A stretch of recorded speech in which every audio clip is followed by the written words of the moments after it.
सबको प्यार भरी जैम सी की एक बार फिर से मेरे यूट्यूब चैनल के ऊपर आप सभी परिवारों का फिर से स्वागत है।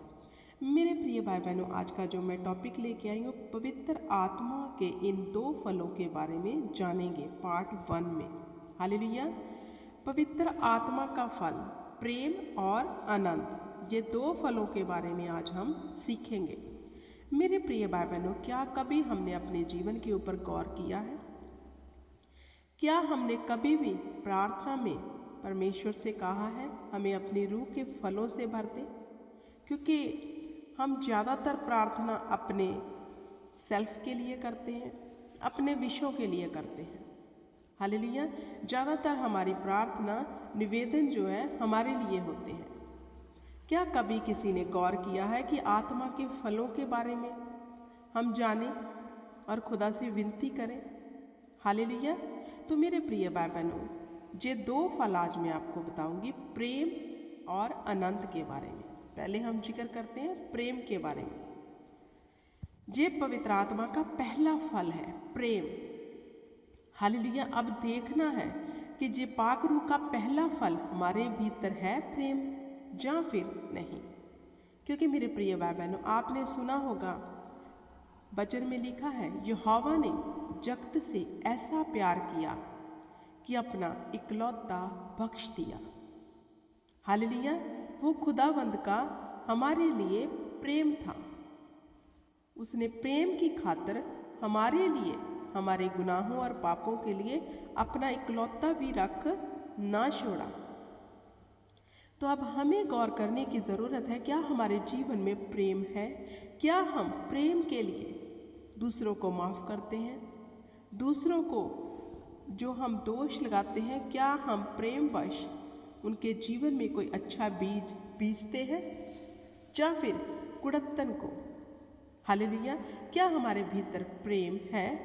क्योंकि प्रभु यीशु मसीह ने कहा सबसे उत्तम आज्ञा प्रेम, एक दूसरे से प्रेम करो। अब देखना है हम मसीह होकर क्या एक दूसरे से प्रेम करते हैं या फिर नहीं, कि सिर्फ ये लिखत में लिखा हुआ है, हम पढ़ते हैं सुनते हैं, उसके बाद हमारे जीवन में इसका कोई कार्य नहीं होता। हालेलुया।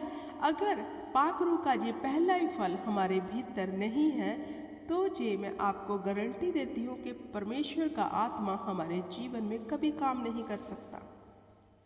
क्योंकि प्रभु यीशु के मुख से निकला हर एक वचन प्रथम है, अव्वल है, सच्चा है, और उसने कहा सबसे उत्तम प्रेम है और पवित्र आत्मा का पहला फल प्रेम है।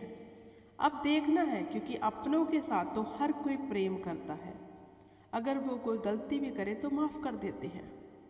क्या हम उन लोगों को प्रेम दिखा पाते हैं जिनके विषय में हम हर रोज़ कुड़कुड़ाते हैं, जिनके विषय में हम हर रोज़ बुरी बातें करते हैं? क्या कभी हमने उनके जीवन में प्रेम का बीज बोया है? अब हमारे गुनाह तो इतने घिनौने थे, हमारे पाप तो माफ़ करने के लायक भी नहीं थे, लेकिन प्रभु यीशु ने प्रेम दिखाया हमारे लिए। हम भी बुरे थे फिर भी प्रभु ने प्रेम दिखाया, हम भी पाप में थे फिर भी प्रभु ने प्रेम दिखाया। तो अब देखना चाहिए, जो लोग हमारे विषय में ढा करते हैं, हमसे जेलस करते हैं, क्या हम उनके विषय में प्रेम दिखा पाते हैं या फिर नहीं? मैं आपको बताना चाहती हूँ मेरे प्रिय भाई बहनों, प्रेम की परिभाषा बोलने से नहीं कर्मों से प्रकट होती है। हम कर्मों से प्रकट कर सकते हैं। और एक बात मैं आपको बताना चाहती हूँ, जिसके भीतर प्रेम आ गया उसने प्रभु यीशु मसीह को ग्रहण कर लिया। अगर आपके भीतर प्रेम नहीं है तो अभी तक परमेश्वर आपके जीवन में है ही नहीं, क्योंकि वो वह परमेश्वर है जिसने पूरे जगत से प्रेम रखा और अपना इकलौता बख्शा। अगर हम उसको प्रसन्न करना चाहते हैं तो हमारे भीतर प्रेम होना चाहिए, सिर्फ अपनों के लिए नहीं, उन लोगों के लिए भी जिनके विषय में हम हमेशा कुड़कुड़ाते हैं। क्यों कर दिया, ऐसा क्यों कर दिया उन्होंने हमारे साथ, वैसा क्यों कर दिया? सब कुछ परमेश्वर के ऊपर छोड़ दो। आप सिर्फ प्रेम को, प्यार को फैलाओ और प्रेम का बीज बो। ये पवित्र प्रेम का जिक्र किया गया है। ये बाइबल का जो प्रेम है वो पवित्र प्रेम है कि अपने दुश्मनों से भी प्रेम करो। और अगला फल क्या है? आनंद। अब देखना चाहिए क्या हमारे जीवन में परमेश्वर की आत्मा का जो दूसरा फल है या फिर नहीं। आनंद। क्या जब हम सुबह उठते हैं परमेश्वर के आगे आनंद और जॉय से जाते हैं? जब हम सुबह की शुरुआत करते हैं क्या आनंद के साथ करते हैं? हालेलुया। क्या हमारे भीतर आनंद है? अब आप मुझसे पूछोगे किस बात का आनंद करें? समस्याएं बहुत है लाइफ में। तो मेरे प्रिय भाई बहन, मैं आपको बताना चाहती हूँ जहाँ पर आपको आनंद करना है कि आपने धरती पर माफ़ी पा ली है। आपको आनंद करना है कि आपके जीवन में उद्धार आ गया है। आपको आनंद में रहना है कि आप छुड़ाए जा चुके हो। हमारे जीवन व्यतीत करने के लिए जे आनंद हमारे लिए उत्तम है जो प्रभु यीशु मसीहा ने हमारे जीवन में भेजा है। आनंद मनाओ, हर दिन आनंद मनाओ, आनंद में रहो, क्योंकि शैतान घात करने, चोरी करने और नष्ट करने आता है, लेकिन प्रभु यीशु मसीह आए जीवन देने और बहुतायत का जीवन देने, आनंद का जीवन देने। अब देखना चाहिए हम किसको ऊंचा कर रहे हैं, शैतान को कुड़कुड़ाकर, अशांत रहकर, दुखी रहकर, या फिर परमेश्वर को आनंद में रहकर, जॉय में रहकर, जैसी भी परिस्थिति आए यह विश्वास करो कि वह हमारे संग है। आनंद में रहो कि खुदा हमारे संग है। खुदा, तेरे वचन में लिखा है मैं जीवन के अंत तक सदैव तुम्हारे संग रहूंगा। देख, तेरे इस वचन ने मुझे बड़े ही आनंद से भर रखा है। परमेश्वर, जो तेरा वचन है कि मैं तेरे साथ रहूंगा, ये वचन मुझे आनंद देता है, क्योंकि मैं जान गया हूँ मैं अकेला नहीं हूँ।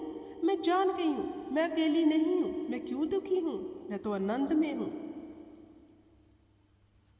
धन्यवाद करती हूँ परमेश्वर कि यह आनंद तूने मुझे दिया है। हालेलुया। तो परमेश्वर चाहता है शैतान को आप अपना आनंद ना चुराने दो।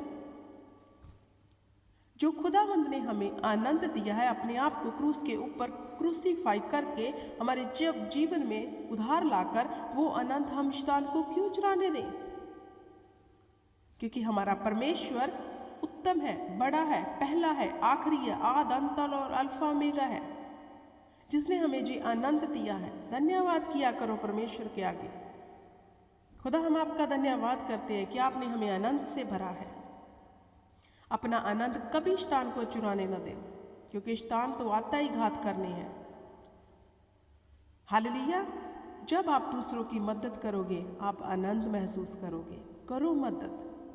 जब आप दूसरों के लिए प्रार्थना करोगे जो आपके विषय में कुड़कुड़ाते हैं, आपके विषय में दोष लगाते हैं, जब आप उनके लिए प्रार्थना करना शुरू कर दोगे कि आपके अंदर एक अद्भुत आनंद आएगा, एक अद्भुत शांति आएगी। हालेलुया।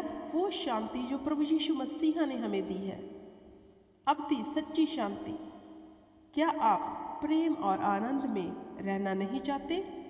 उत्तम है ये दोनों चीजें, बहुत उत्तम है। क्या आप इन चीजों को छोड़कर शैतान की प्रक्रिया में रहना चाहते हो या फिर परमेश्वर की बनाई हुई प्रक्रिया में रहना चाहते हो? डिपेंड आप पर और हम पर है। अपने आनंद को कभी शैतान को चुराने मत दो। हालेलुया। इसका दूसरा पार्ट मैं कल लेकर आऊंगी। मैं पवित्र आत्मा के 9 फलों के बारे में आपको बताऊंगी। आज 2 बताए, कल भी 2 बताऊंगी। मेरे प्रिय भाई बहनों, अधिक गौर करो आत्मा के फलों के ऊपर। लेकिन इंसान गौर किस पे ज्यादा करता है? आत्मा के गिफ्ट के ऊपर। हमें परमेश्वर के गिफ्टों के लिए लोचना है, लेकिन पहला निवेदन हमारा होना चाहिए कि पहले हमारा जीवन अच्छे गुणों से भर जाए। तो गुण तो परमेश्वर की आत्मा के पास है, 9 गुण। हालेलुया। परमेश्वर आप सबको बरकत दे, आशीष दे और संदेव परमेश्वर के प्रेम और आनंद में आप बने रहो और जीत को हासिल करो। ये मेरी दुआ है आप सबके लिए। Praise the Lord. God bless you everyone.